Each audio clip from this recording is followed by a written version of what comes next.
ਕਈ ਬੱਚੇ ਮੈਂ ਦੇਖੇ ਨੇ ਕਿ ਉਹਨਾਂ ਕੋਲ यूनीफॉर्म ਉਹਨਾਂ ਕੋਲ ਕੋਈ ਚੀਜ਼ ਨਹੀਂ ਹੈ ਤੇ ਇੰਨੀ ਸਰਦੀ ਤੇ ਇੰਨੇ ਠੰਡ ਤੇਰੇ ਹੱਥ ਤੇ ਇੰਨੇ ਤੇ ਕੱਪੜੇ ਵੀ ਫਟੇ ਤੇ ਵਰਦੀ ਕੋਈ ਨਹੀਂ, ਕੋਈ ਚੀਜ਼ ਨਹੀਂ ਪਾਈ ਹੋਈ ਤੇ ਅੱਲਾਹ ਤਾਲਾ ਨੇ ਸਾਡੀ ਨਜ਼ਰ ਪਵਾਤੀ ਇਸ ਬੱਚੇ ਤੇ। ਸੜਕ ਤੋਂ ਅਸੀਂ ਦੇਖਿਆ ਦੋਸਤੋ, ਮੈਂ ਨਾ ਸੜਕ ਤੋਂ ਭੱਜ ਕੇ ਆਇਆ, ਮੈਂ ਡਿੱਗਣ ਵੀ ਲੱਗਿਆ ਸਾਂ। ਇੱਕ ਬੱਚਾ ਮੈਨੂੰ ਨਜ਼ਰ ਆਇਆ ਖੇਤਾਂ ਦੇ ਵਿੱਚੋਂ ਆ ਰਿਹਾ ਕਿ ਉਹ ਨਾ ਸਕੂਲ ਜਾ ਰਿਹਾ ਤੇ ਮੈਂ ਉਹਨੂੰ ਦੂਰੋਂ ਦੇਖਿਆ। ਤੁਸੀਂ ਵੀ ਦਿਖਾਓ, ਕੈਮਰਾਮੈਨ ਭਾਈ ਦਿਖਾਓ। ਇਹ ਦੇਖੋ ਬੱਚੇ ਨੂੰ ਨਾ, ਮੈਨੂੰ ਤਾਂ ਸਰਦੀ ਵੀ ਬੜੀ ਲੱਗ ਰਹੀ ਹੈ। अस्सलाम वालेकुम बेटा,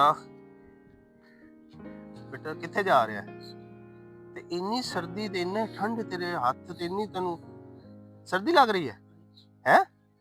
ते कुछ पाया क्यों नहीं होया? ना तू थल्ले पाया है ना कुछ हैं?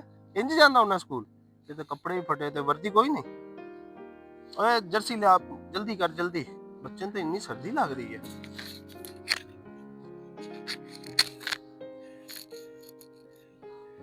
तू वेख्या सानू हैं?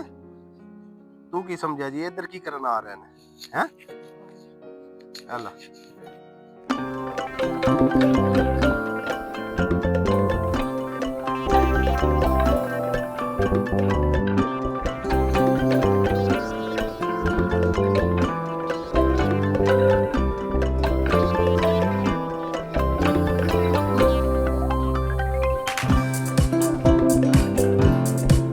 नाज़रीन, रस्ता देखो बच्चे दा, ਉਹ ਸਾਹਮਣੇ ਦਾ ਘਰ ਹੈ, ਇੱਧਰ ਕਿੱਧਰ ਸਕੂਲ ਦੱਸ ਰਿਹਾ ਅੱਗੇ ਆ, ਸੜਕ ਤੋਂ ਪਾਰ ਹੋਏਗਾ ਸਕੂਲ।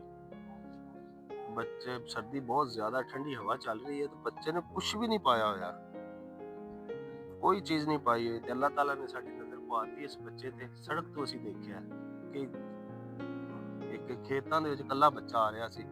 ਹੁਣ ਪੁੱਤਰ ਕੋਈ ਸਰਦੀ ਘੱਟ ਹੋਈ ਹੈ? ਲੈ ਵੀ ਮੇਰੇ ਪੁੱਤਰ ਨੂੰ ਹੁਣ ਤਾਂ ਲੈ ਵੀ ਬੈਗ ਵੀ ਪਾ, ਬੈਗ ਪਾ। ਜੀ ਦੋਸਤੋ, ਮੇਰੀ ਅਚਾਨਕ ਨਜ਼ਰ ਪਈ ਹੈ ਔਰ ਯਕੀਨ ਜਾਣੋ ਕਿ ਤੁਸੀਂ ਨਹੀਂ ਮਹਿਸੂਸ ਕਰ ਰਹੇ, ਮੈਂ ਕਰ ਰਿਹਾ ਮਹਿਸੂਸ ਕਿ ਬੱਚੇ ਨੂੰ ਬਹੁਤ ਜ਼ਿਆਦਾ ਸਰਦੀ ਲੱਗ ਰਹੀ ਸੀ ਔਰ ਕੋਈ ਚੀਜ਼ ਨਹੀਂ ਪਾਈ ਹੋਈ ਬੱਚੇ ਨੇ। ਵਾਲੇਕੁਮ ਨਾਜ਼ਰੀਨ, ਕਿ ਇਸ ਰਸਤੇ ਤੇ ਉਹ ਬੱਚਾ ਆ ਰਿਹਾ ਸੀ ਜਿਹਨੂੰ ਅਸੀਂ ਹੁਣ ਜਰਸੀ ਪਹਿਨਾਈ ਹੈ, ਉਹਨੂੰ ਸ਼ੂਜ਼ ਪਹਿਨਾਏ ਨੇ, ਉਹਨੂੰ ਟੋਪੀ ਵਗੈਰਾ ਮੇਰੇ ਖਿਆਲ ਉਹਦੇ ਕੋਲ ਹੈ ਸੀ ਪਹਿਲੇ ਹੀ। ਤੇ ਇਹ ਰਸਤਾ ਬੜਾ ਖਤਰਨਾਕ ਜਿਹਾ, ਉਹ ਕਹਿੰਦਾ ਕਿ ਅਸੀਂ ਡੇਲੀ ਇੱਥੋਂ ਗੁਜ਼ਰ ਕੇ ਜਾਈਂਦਾ ਸਕੂਲ। ਸਾਹਮਣੇ ਉਹਨਾਂ ਦਾ ਸਕੂਲ ਹੈ, ਪਿੱਛੇ ਉਹਨਾਂ ਦਾ ਗਾँव ਹੈ, ਸਾਹਮਣੇ ਵਾਲਾ ਰਸਤਾ ਬੜਾ ਖਤਰਨਾਕ ਹੈ। ਲੇਕਿਨ ਕੋਈ ਗੱਲ ਨਹੀਂ, ਮੇਰੀ ਵੀ ਅਚਾਨਕ ਨਜ਼ਰ ਪਈ ਉੱਥੋਂ ਸੜਕ ਤੋਂ, ਉਸ ਬੱਚੇ ਤੇ ਨਜ਼ਰ ਪਈ ਔਰ ਬੱਚੇ ਨੂੰ ਬਹੁਤ ਜ਼ਿਆਦਾ ਸਰਦੀ ਲੱਗ ਰਹੀ ਸੀ। ਅਗਰ ਦੋਸਤੋ ਤੁਹਾਨੂੰ ਮੇਰਾ ਕੰਮ ਪਸੰਦ ਆ ਰਿਹਾ ਹੈ, ਮੇਰੇ ਵਾਲਿਦ ਸਾਹਿਬ ਮੇਰੇ ਨਾਲ ਨੇ, ਅਗਰ ਤੁਹਾਨੂੰ ਸਾਡਾ ਕੰਮ ਪਸੰਦ ਆ ਰਿਹਾ ਤੇ ਸਾਡੇ ਚੈਨਲ ਨੂੰ ਸਬਸਕ੍ਰਾਈਬ ਕਰ ਦਿਓ। ਅਗਰ ਤੁਹਾਨੂੰ ਲੱਗ ਰਿਹਾ ਸਾਡੇ 'ਚ ਕੋਈ ਕਮੀਆਂ ਤੇ ਸਾਨੂੰ ਕਮੈਂਟ 'ਚ ਜ਼ਰੂਰ ਲਿਖ ਕੇ ਦੱਸੋ ਕਿ ਅਸੀਂ ਕਿਸ ਚੀਜ਼ ਤੇ ਜ਼ਿਆਦਾ ਫੋਕਸ ਕਰੀਏ। ਅੱਲਾ ਹਾਫਿਜ਼। अस्सलाम वालेकुम ਦੋਸਤੋ, ਬਹੁਤ ਖੁਸ਼ੀ ਮਹਿਸੂਸ ਹੋ ਰਹੀ ਹੈ। ਇਹਨਾਂ ਬੱਚਿਆਂ ਦੇ ਚਿਹਰਿਆਂ ਤੇ ਮੁਸਕਰਾਹਟ ਆ ਰਹੀ ਹੈ, ਮੈਨੂੰ ਬਹੁਤ ਜ਼ਿਆਦਾ ਖੁਸ਼ੀ ਹੋ ਰਹੀ ਹੈ। ਮੇਰੇ ਵਾਲਿਦ ਸਾਹਿਬ ਨੂੰ ਤਾਂ ਮੇਰੇ ਤੋਂ ਜ਼ਿਆਦਾ ਖੁਸ਼ੀ ਹੋ ਰਹੀ ਹੈ।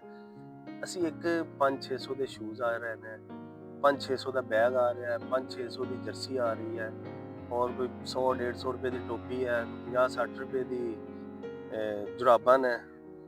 ਇਹਨੇ 'ਚ 1500-2000 ਰੁਪਏ ਦੇ ਵਿੱਚ ਇੱਕ ਬੱਚੇ ਦੇ ਚਿਹਰੇ ਤੇ ਐਸੀ ਮੁਸਕਰਾਹਟ ਆ ਰਹੀ ਹੈ ਕਿ ਮੈਂ ਟਿਕਟੌਕ ਤੇ ਦੇਖਣਾ ਕਿ ਟਿਕਟੌਕ ਵਾਲਿਆਂ ਦੇ ਕਾਫੀ, ਮੈਂ ਕਿਸੇ ਤੇ ਤਨਕੀਦ ਨਹੀਂ ਕਰ ਰਿਹਾ, ਲੇਕਿਨ ਮੈਂ ਇਹ ਚਾਹ ਰਿਹਾ ਕਿ ਇਹੋ ਜਿਹੇ ਬੱਚਿਆਂ ਦੇ ਚਿਹਰੇ ਤੇ ਮੁਸਕਰਾਹਟ ਉਹ ਵੀ ਲੈ ਕੇ ਆਉਣ।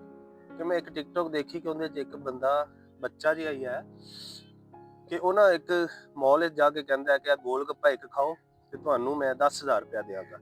ਉਹ ਕੋਈ ਲੜਕੀ ਹੈ ਜਾਂ ਲੜਕਾ ਹੈ, ਉਹ ਗੋਲ ਗੱਪਾ ਖਾ ਲੈਂਦਾ 1 ਸੈਕਿੰਡ ਵਿੱਚ, 2 ਸੈਕਿੰਡ ਵਿੱਚ, ਉਹਨੂੰ 10,000 ਦੇ ਦਿੰਦਾ।